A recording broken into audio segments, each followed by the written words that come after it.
And so you went on to effectively kind of found the modern field of the science of looking at the kind of neural basis of consciousness with Francis Crick. So you were already working as a scientist at this point. How did that collaboration kind of begin? Was that after the toothache incident? Yeah, that was afterwards. So I got my PhD at the Max Planck in Germany. Then I moved as a postdoc to MIT. Now in Germany, I'd already encountered Francis Crick on an apple tree, talking about biology and about computation in the brain. And when I moved to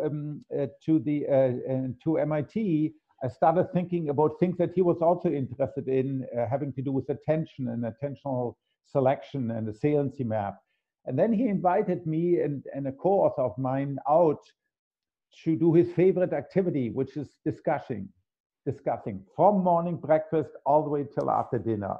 So he invited people out. This was his normal working style out in La Jolla, where you would stay, with him or at a hotel for 2 or 3 days, and then non-stop discussion. At this time, he was already 66, 68, 70, but it's just, he cared about details. He was interested in sucking up an enormous amount of data about biology, about brain, about anatomy, about physiology, and then speculating about consciousness. He was also very interested in consciousness. In his biography, he talks about how after the war, when he finished working with the British Admiralty, he had to make a decision what to study. And he had 2 interests. He was interested in the mind, and he was interested in the border between the living and the dead and what constitutes life. And at the time, he thought that was a more approachable project, which turned out to be correct. But then once he had finished his involvement with molecular biology, after sort of the principal mechanism were elucidated by him and by others, he left that because he was now returning to his old interest, which is the mind, in particular consciousness. And he felt entirely correctly that the topic of consciousness was just neglected, completely neglected. You could open many books, in fact, most books of neuroscience. In detail, they talk about Hodgkin-Huxley and ionic channel and reflexes and cortex and pyramidal cell and all of that stuff.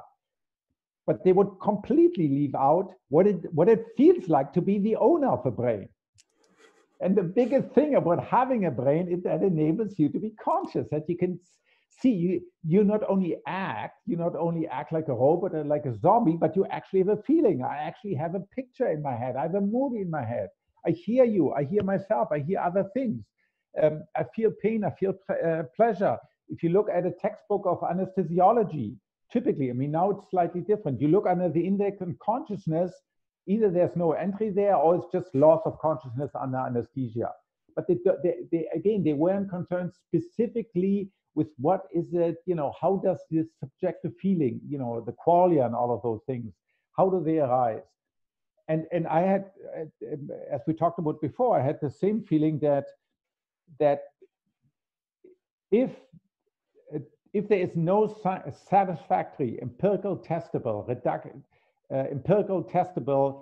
theory of consciousness, then science has sort of left the biggest or one of the biggest unanswered question on the table. And that can't be. If we really believe that science is a good description of everything in the universe, then it also has to describe this central aspect. Because to me, it's the most central aspect of life. And for you as well, I would submit, because if you're not conscious, you're nothing to yourself.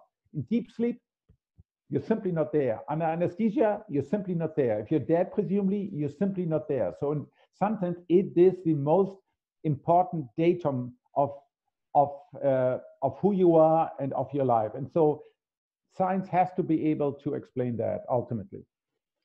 And do you think the neglect of it by science is entirely down to the fact that because it's so difficult to quantify the contents of consciousness, right? Like the science has just assumed it's not in its subject area, and it has to confine itself to these kinds of behaviorist ways of thinking about these systems as just the observable, quantifiable aspects. Yes, I think that's in a nutshell. People have, of course, tried, going back to Aristotle 2,300 years ago, but the dominant feeling was, and many scientists still have this is primarily either a question for religious people or a question for philosophers, but not a legitimate question that natural scientists can answer. And I think that's wrong. I do think, yes, it is somewhat more difficult. It is more challenging than to ask what is a virus or what is a black hole, or what are the ultimate constituents of matter, because it has this first person aspect. If we talk about viruses, or we talk about neurons, or we talk about black holes, those are, we believe, described by properties that everyone can observe, like mass and charge and interactions, synaptic interactions in the case of neurons, and genes that are expressed, and etc. So these are what philosophers call third-person properties. We can all, in principle, we can all observe them. We can poke neurons or viruses or black holes in principle, and we can measure radiation coming back, etc., etc. We can do that for the brain as well, of course. But then what the brain seems to have, it also has this first person aspect. It feels like something. The way I think about it's really the same. You have the brain, and then you have the mind, which is closely related to the brain. And one way to think about consciousness is that consciousness is really the way highly complex systems that have, I would say, causal power, intrinsic cause effect power, that's the way the system feels like from within. And that's something, at least so far, science, or particular physics, has not been able to deal. It deals with relationships among particles, between fields and particles, among particles, etc. But it doesn't really deal with sort of what is it intrinsic. Well, what it is intrinsic, I would submit that's what consciousness is. My consciousness is the way my brain feels from the inside, as the owner of this brain, as it were.